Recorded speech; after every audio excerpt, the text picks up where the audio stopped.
Spanish with Michel Thomas. Copyright 2000. In the content, Michel Thomas. In the recording, Hodder and Stoughton.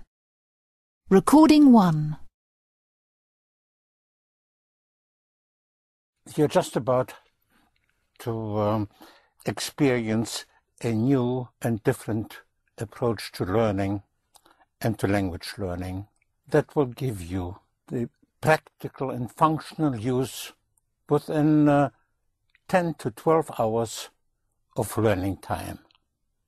All this is achieved and will be achieved without memorizing, which means there's never anything to memorize, without learning by rote, without drill, without textbooks, without taking notes, and without homework, without any mental homework. That is very important for you to be relaxed, to take off, to leave off any form of tension, any form of anxiety that is usually associated with learning and traditionally also particularly with language learning.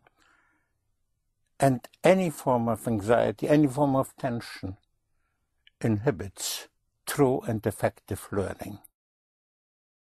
Before starting, there are two ground rules that are very important.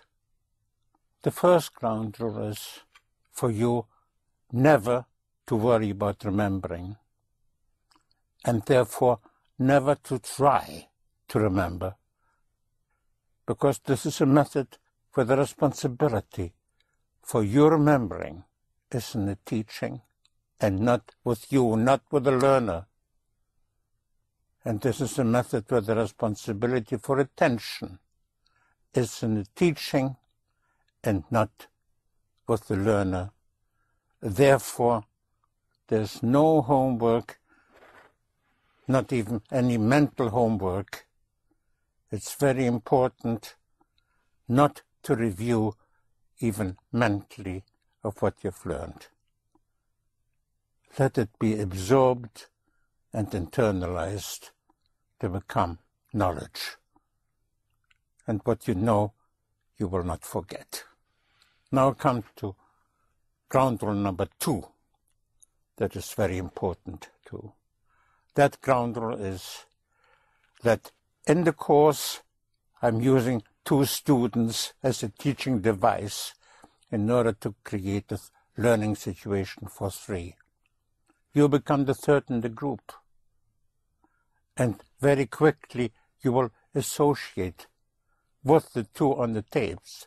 You will become part of it. And it's very important, therefore, that after I introduce a concept, I will follow up in a practical way and show you how to formulate and to express thoughts in sentences.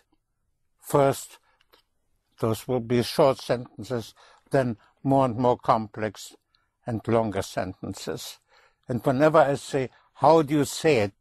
At that point, it's very important, I repeat, very important for you to use the pause button on the machine, which gives you time to think it out, to think it through, and to respond out loud.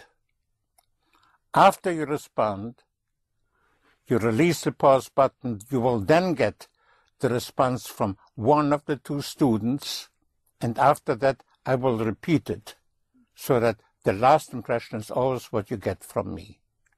And this is how you will experience a constant sense of progression, a constant sense of learning that you will find exciting, stimulating, and self-rewarding.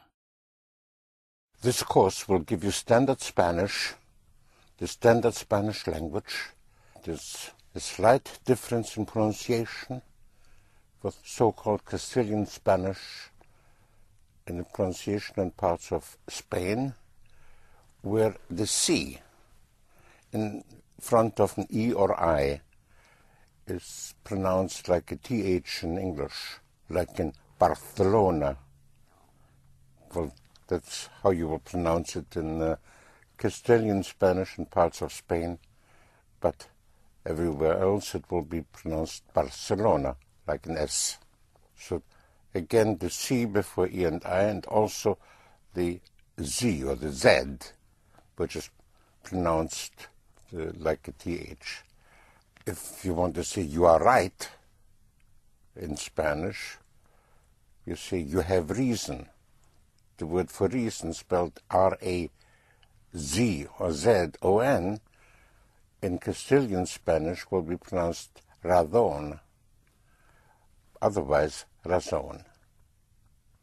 So it's a very, very slight pronunciation difference. So in Spanish, you are right, you will say tiene or tienes razón in Castilian Spanish, but otherwise tienes razón.